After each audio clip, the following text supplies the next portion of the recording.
주신 말씀 출애굽기 9장 13절에서 21절까지 말씀입니다. 구약성경 94쪽이 되겠습니다.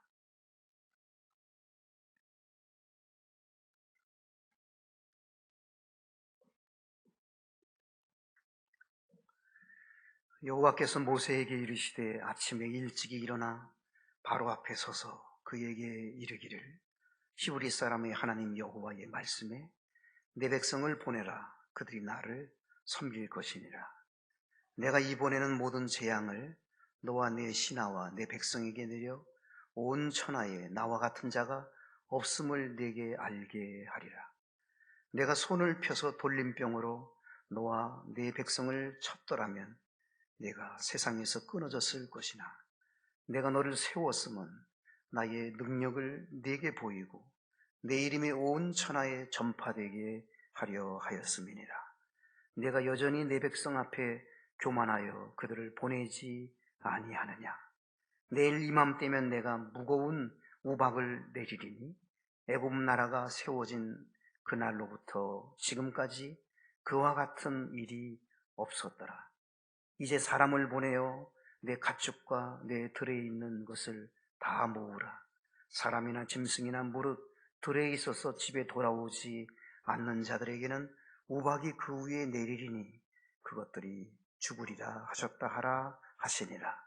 바로의 신하 중에 여호와의 말씀을 두려워하는 자들은 그 종들과 가축을 집으로 피하여 들였으나 여호와의 말씀을 마음에 두지 아니하는 사람은 그의 종들과 가축을 들에 그대로 두었더라. 아멘.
아멘.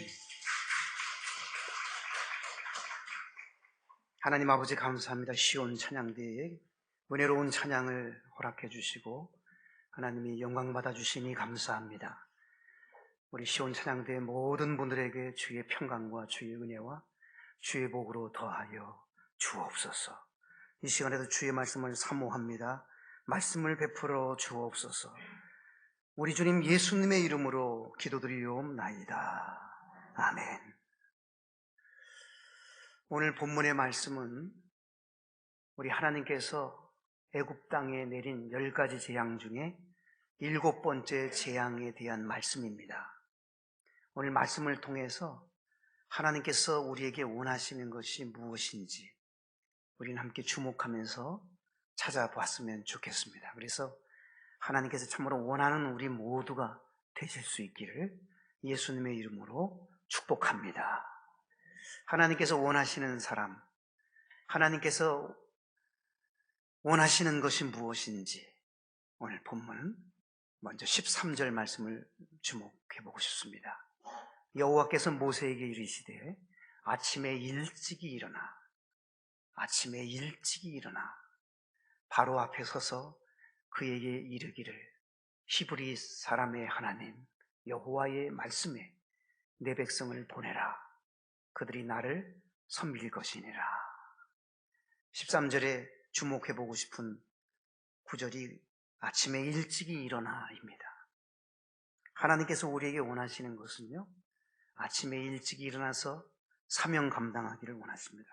아침에 일찍이 일어나서 하나님의 뜻을 이루어내기를 하나님은 원하십니다. 사명 감당을 위해서, 사명 완수를 위해서, 하나님의 뜻을 이루기 위해서 우리는 아침에 일찍이 부지런히 일어나서 주의 뜻을 이루어 드려야 됩니다. 하나님은 모세에게 아침에 일찍이 일어나서 바로 앞에 서라 그랬어요. 바로도 아침에 일찍이 일어났어요. 일찍이 일어나서 내 백성을 보내라. 하나님이 주신 메시지를 전달하게 하셨습니다. 여러분 그렇습니다. 성경에 보게 되면 아침에 일찍 일어났다고 소개하는 인물들이 참 많습니다. 창세기 21장 14절, 창세기 22장 3절에 보면 아브라함이 아침에 일찍이 일어나 그런 말씀이 나오고요. 창세기 28장 18절에 보면 야곱이 아침에 일찍이 일어나, 출애굽기의 여러 곳에서 모세는 아침에 일찍이 일어나 그런 말씀이 나옵니다. 여호수아 3장 1절, 여호수아 6장 12절에도 보면 여호수아가 아침에 일찍이 일어나, 사무엘상 17장 20절에도 보면 다윗이 아침에 일찍이 일어나, 마가복음 1장 35절에 보면 예수님이 새벽 미명에 일어나셨다고 그렇게 말씀합니다. 모든 하나님의 사람들의 공통점이 아침에 일찍 일어났음을 분명히 보여줍니다. 시편 46편 5절에 보면 새벽에 하나님이 도우시리로다. 하나님은 24시간 우리를 언제든지 도와주십니다. 그런데 하나님의 특별한 시간대를 성경은 가르치고 있어요. 새벽에 하나님이 도우시리로다. 출애굽기 14장에 보게 되면 이스라엘 백성들이 홍해 바다 앞에서 좌절하고 절망합니다. 왜냐하면 뒤에서 지금 쫓아오는 애국 군병이 있고 앞에는 홍해 바다로 가로놓여 있기 때문이었습니다. 그런데 하나님이 그 새벽녘에 홍해 바다를 열어주셨어요. 육지처럼 건널 수 있도록 놀라운 기적을 베풀어 주셨습니다. 그래서 이스라엘 백성들이 홍해 바다에 뛰어들어서 벽으로 유리벽처럼 물을 막으시고 하나님이 육지처럼 건너게 하셨습니다. 새벽녘에 이스라엘 백성들이 그 홍해 바다를 건넙니다. 뒤따라왔던 애국 군사들이 바짝 뒤쫓아옵니다. 그런데 하나님의 그 새벽녘에 물을 이스라엘 백성들이 다 빠져나오고 난 이후에 그 물을 회복시켜서 원상복귀를 시켜서 이스라엘 군병들이 그린 물에 휩쓸려 가지고 다 죽는 그러한 기적이 나타났습니다.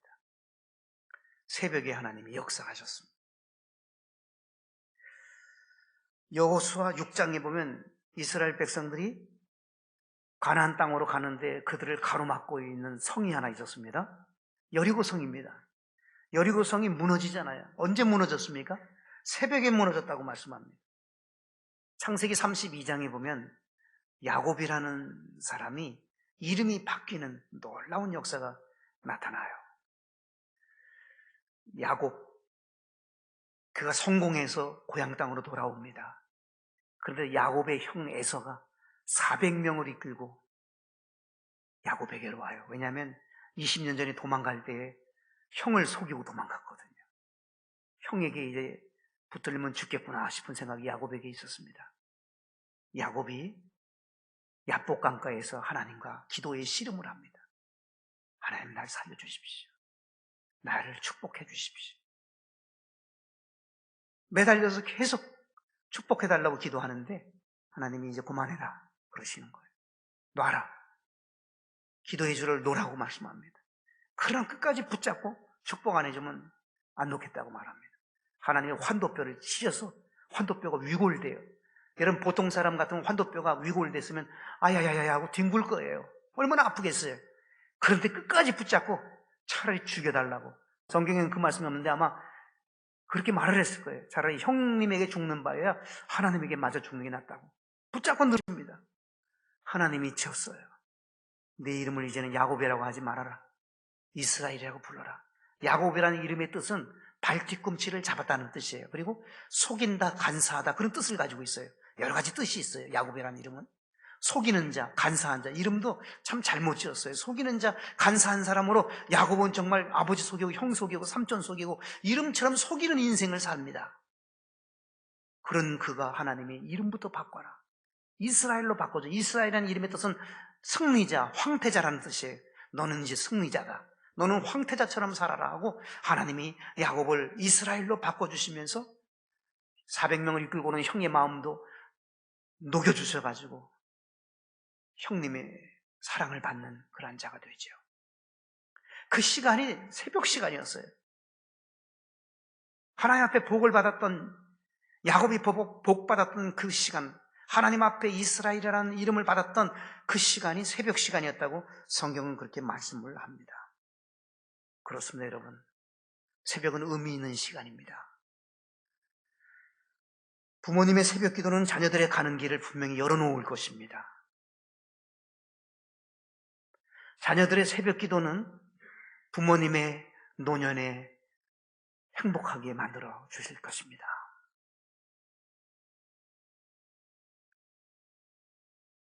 아침에 일찍 일어나서 하나님의 뜻을 이루어드리는 것, 맡겨진 사명을 감당하는 것, 기도의 사명을 감당하는 것, 참으로 귀한 일입니다. 2주 전에 어느 집사님을 신방을 했습니다. 우리 부목사님하고 전도사님이 옆에 있었기 때문에 증인이에요. 그래서 그 집사님을 만나서 제가 그 집사님 아들을 칭찬했어요. 집사님 아들이 참 대견하고 자랑스럽고 그 아들이 이렇게 보통이 아닙니다. 너무 귀하네요. 그랬더니 그 집사님이 하시는 말씀이, 목사님, 제 아내가 새벽마다 성전에 나가서 기도하는 거 아시잖아요. 그러더라고요. 아내가 새벽마다 기도하는 것을 그렇게 기뻐하고 환한 얼굴로 아내를 자랑스럽게 그렇게 말을 하더라고요. 제 아내가 새벽을 깨우면서 기도합니다. 그 결과입니다. 그렇게 말을 하더라고요.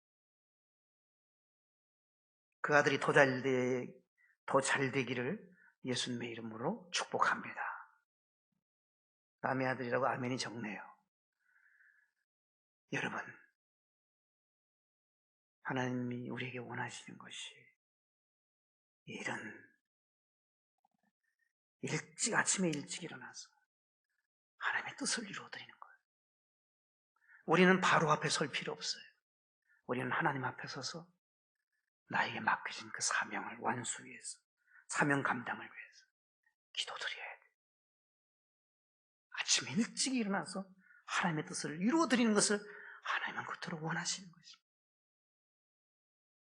두 번째로 하나님이 우리에게 원하시는 것이 무엇이 있을까요? 16절을 주목하고 싶습니다. 16절에 보면 내가 너를 세웠으면 나의 능력을 내게 보이고 내 이름이 온 천하에 전파되게 하려 하였음이니라. 내 이름은 누구 이름입니까? 하나님의 이름이에요. 하나님의 이름이 온 천하에 전파되는 것이 하나님이 원하시는 바예요. 하나님의 이름이 온 천하에 전파되기를 하나님은 참으로 원하셔요. 누구를 통해서 그 일을 이루시기를 원하냐면 우리를 통해서. 우리를 통해서 하나님의 이름이 온 천하에 전파되기를 원하시는 거예요. 여러분, 기도문 중에 가장 모험적인 기도의 샘플이 주님 가르친 주기도문 아니에요? 주기도문에 보면 하늘에 계신 우리 아버지요. 아버지를 먼저 불러야 돼요. 기도는. 아버지를 부르고 나서 제일 먼저 구하는 게 뭐예요? 나 병 고쳐주세요. 나 밥 주세요. 나 높여주세요. 나 죄 용서해 주세요. 나 시험 들지 말게 해주세요. 그런 기도 없어요. 제일 먼저 뭐예요? 아버지 이름이 거룩히 여김을 받기를 원합니다. 아버지 이름이 제일 먼저예요. 첫 번째 간구가 아버지 이름이에요. 내 이름이 온 천하에 전파되게 하려 하였음이니라. 하나님이 그토록 원하시는 것이 하나님의 이름이 온 천하에 전파되기를 하나님은 그토록 원하시는 거예요. 사랑하는 여러분, 우리도 하나님의 이름을 온 천하에 전파해야 됩니다. 전도와 선교를 통해서 하나님의 이름이 온 천하에 전파되게 해야 됩니다. 하나님의 이름.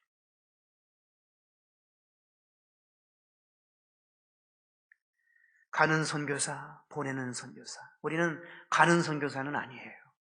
우리는 보내는 선교사가 되어서 대신 가서 하나님의 이름을 온 천하에 전파하고 계시는 선교사님을 위해서 우리는 기도해드리고 우리는 그분들을 위해서 필요한 물질을 헌금하여 보내드리는 그 일을 우리가 해야죠. 하나님이 그토록 원하는 것이 하나님의 이름이 온 천하에 전파되기를 원하시는 것입니다.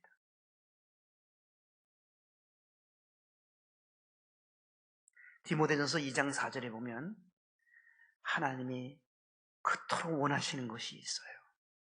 하나님께서 원하시는 것은 이겁니다. 하나님은 모든 사람이 구원받기를 원하시느니라. 하나님은 모든 사람이 구원받기를 원하셔요. 모든 사람이 구원을 받으려면 하나님의 이름이 전파돼야 되잖아요. 복음이 전파돼야 구원에 이르는 거 아닙니까? 그래서 하나님이 선교사님들을 파송시키시고 5대양 6대주에 이르러 땅끝까지 이르러 복음을 전할 수 있도록 하나님이 그런 일들을 행하고 계신 것입니다. 만나는 자들에게 전도하고 또한 우리가 보내드린 선교사님들을 위해서 기도하고 선교비를 보내드리는 것이 바로 하나님의 그토록 원하시는 하나님의 이름이 온 천하에 전파되는 그러한 일들을 위해서 꼭 필요한 일임을 우리는 알 수가 있는 것입니다. 우리가 마태복음의 결론을 많이 봤습니다만 마가복음의 결론은 마가복음 16장 15절에 나와요. 너희는 온 천하에 다니며 만민에게 복음을 전파하라. 이것이 마가복음의 결론이에요. 온 천하에 다니며 복음을 전파하라. 이것이 하나님이 그토록 원하시는 거예요. 하나님이 그토록 원하시는 것이 하나님의 이름이 온 천하에 전파되기를 하나님이 그토록 원하시는 것입니다. 사랑하는 여러분, 하나님이 그토록 원하시는 그 일에 우리가 전력 질주를 해야 할 것입니다. 세 번째로 하나님이 우리에게 그토록 원하시는 것이 하나님께서 원하시는 것이 무엇일까요? 오늘 17절에 나와 있습니다. 내가 여전히 내 백성 앞에 교만하여 그들을 보내지 아니하느냐? 여전히 겸손해야 됩니다. 바로는 여전히 교만했지만 여전히 겸손한 사람 되기를 하나님은 원하십니다. 여러분 여전히 겸손의 길을 걷고 계십니까? 하나님이 원하시는 바를 이루어드리는 것입니다. 그러나 여전히 교만하십니까? 안 됩니다. 바로의 마음은 강팍했습니다. 바로의 마음은 완강했습니다. 완악했습니다. 교만 때문이었습니다. 매를 벌었습니다. 10가지 재앙으로 매를 받았습니다. 여러분, 우리는 매를 버는 자가 아니라 하나님 앞에서 은혜를 버는 자가 되실 수 있기를 축복합니다. 우리의 마음은 완악하지 않고 강팍하지 않고 완강하지 않고, 우리의 마음은 여러분 부드럽고, 우리의 마음은 착하고, 우리의 마음은 온유하고, 우리의 마음은 선하고, 우리의 마음은 참으로 하나님 보시기에 아름다워야 될 줄로 믿습니다. 하나님은 교만한 자를 미워하신다고 말씀했잖아요. 하나님이 교만한 자를 미워하셔요. 미워할 짓을 하면 안 되잖아요. 교만은 패망의 선봉이에요. 패하고 망하는 데에 가장 앞장선 게 교만이에요. 교만하면 낮아져요. 아무리 올라가려고 해도 교만하면 하나님이 끄들어 내리십니다. 교만하면 복을 받을 수가 없어요. 교만한 자는 벌을 받는다고 성경은 말씀해요.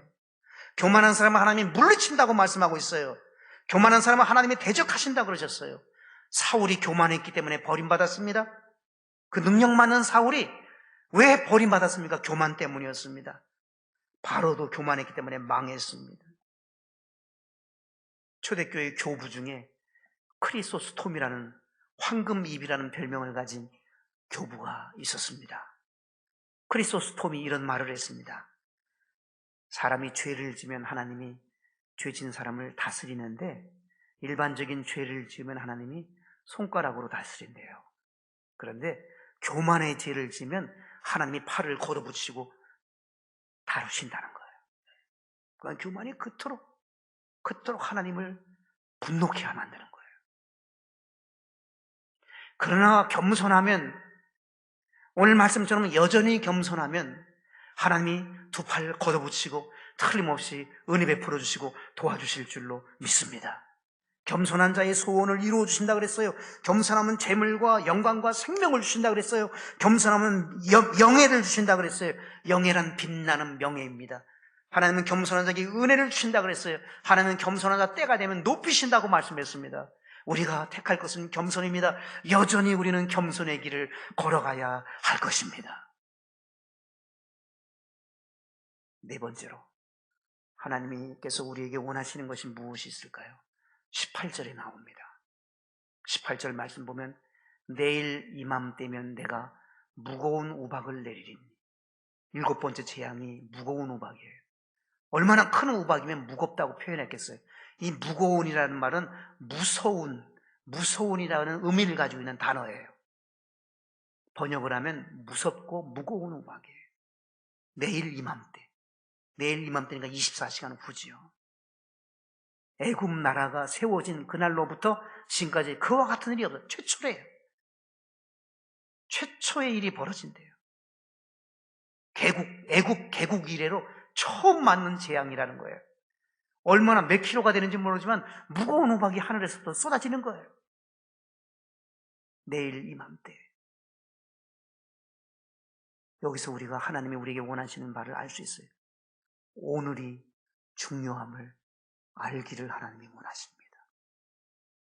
오늘이 중요한 것. 내일은 심판날이에요.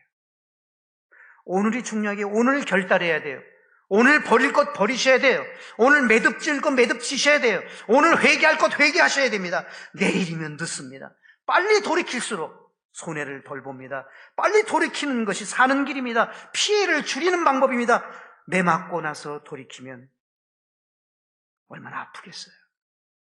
맞기 전에 나를 바로 돌려 세우는 것이 지혜입니다. 하나님과 싸워서 이길 사람이 누가 있겠어요? 하나님 앞에 바짝 엎드리는 사람이 지혜자예요. 엎드리는 것이 하나님을 이기는 방법이에요. 내일은 무겁고 무서운 우박이 내려진다고 하나님께서 바로 왕에게 경고하셨습니다.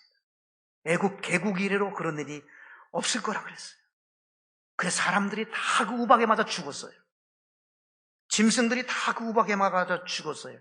산천 초목이 그 우박에 맞아 다 부러졌어요. 밭의 열매들이 다 떨어졌어요. 밭의 채소들이 다 으깨졌어요.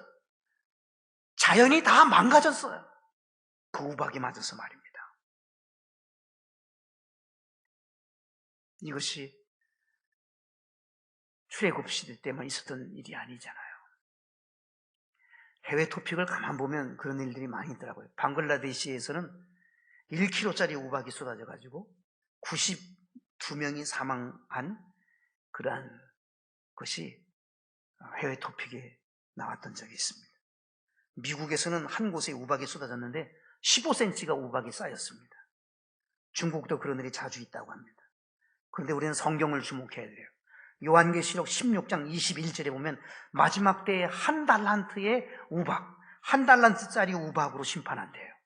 한 달란트면 얼마인 줄 압니까? 40kg이에요. 마지막 때 하나님이 심판을 하시는데 40kg의 우박이 쏟아진다는 거예요.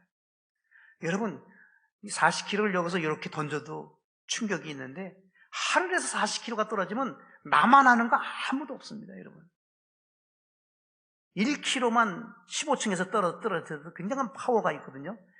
15층이 아니라 하늘 꼭대기에서 40kg짜리가 쏟아지면 이 땅의 모든 게 다 파괴되는 거예요.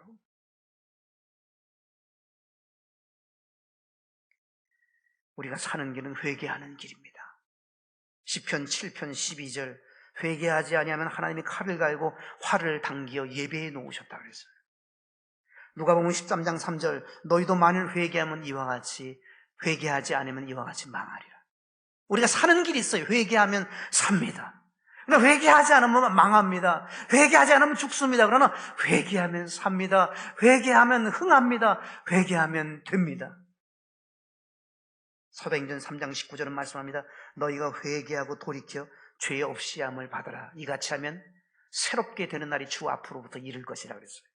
유쾌하게 되는 날이 주님 앞으로부터 이르는데요. 참 좋은 날이 우리에게 온대요. 회개하고 나를 바르게 돌려세우고 나를 온전히 주님 앞에서 바르게 돌려세우면 오늘을 중요하게 여기고 내일이 아니라 오늘을 중요하게 여기고 나를 바르게 세우면 유쾌하게 되는 날이 올 것이라고 말씀을 하셨습니다.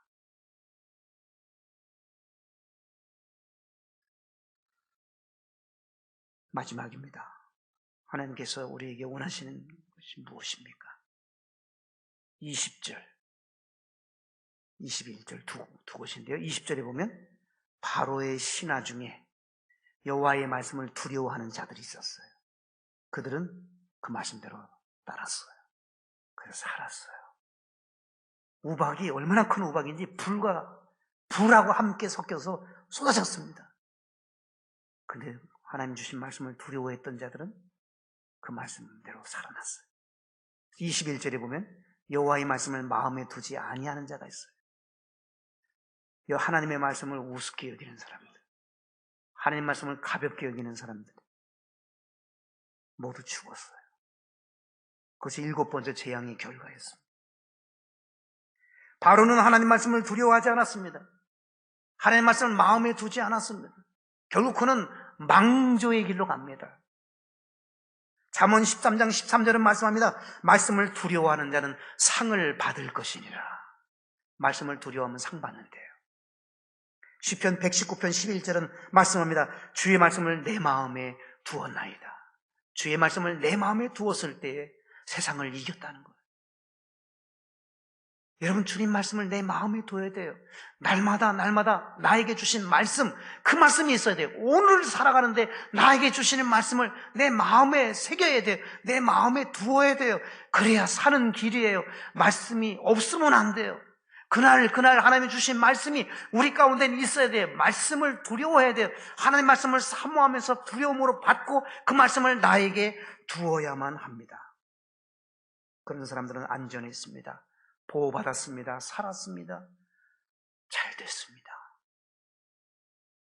말씀이 나에게 있어야 됩니다. 여러분, 니느웨 성에 살고 있는 사람이 12만 명이었습니다. 니느웨 그 요나서 마지막 장에 보면 12만 명이라고 나와요. 12만 명인데 하나님의 계획, 하나님의 뜻은 뭐냐면 니느웨 사람들을 다 죽이는 거예요. 심판받는 거예요. 12만 명이. 성지보다 좀 큰 도시인데 다 죽는 일이에요.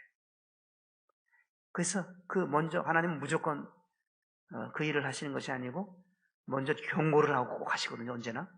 요나라는 선지자를 앞세워서 경고를 합니다. 요나가 니느웨 사람과 유대 사람들은 원수지간이에요.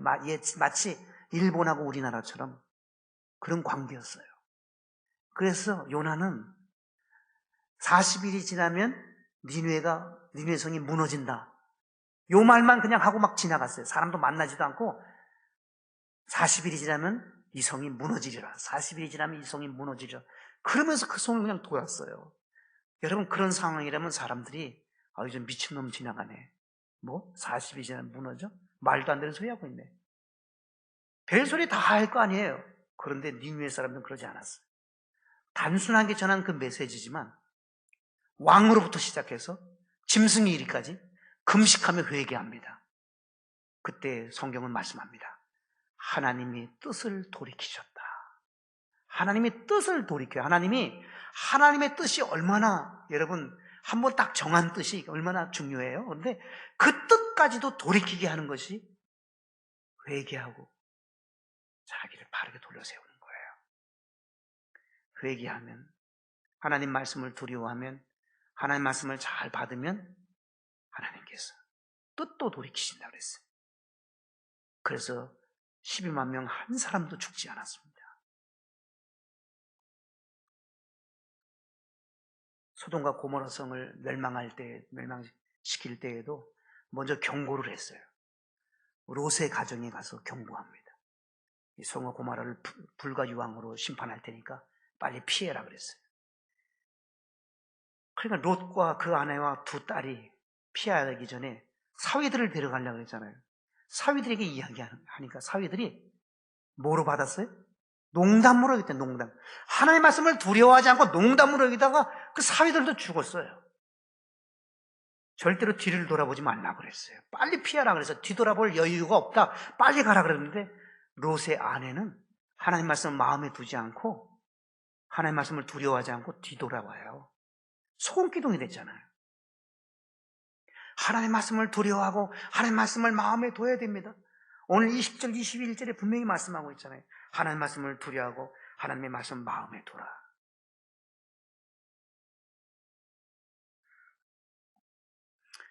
성경에 보면 천국 문이요, 12문이 있다고 그렇게 소개해요.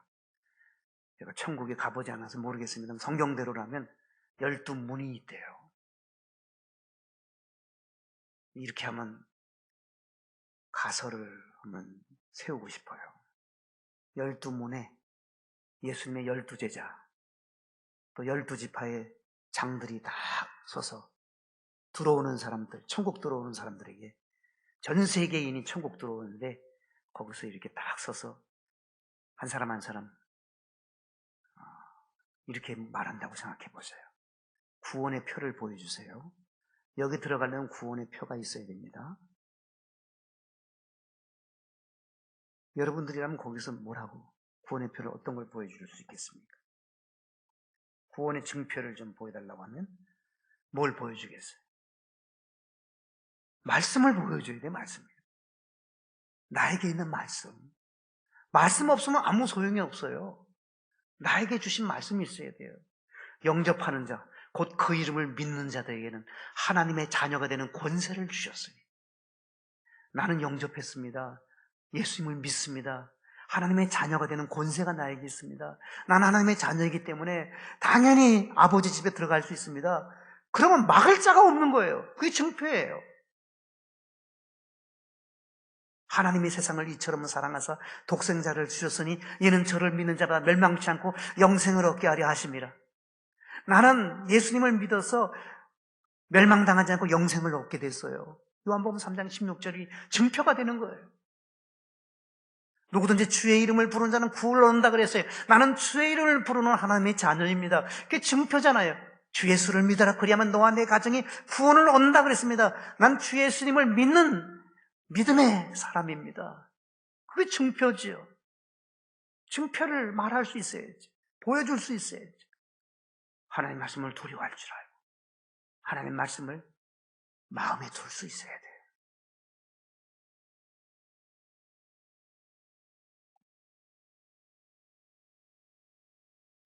다섯 가지를 살펴봤습니다.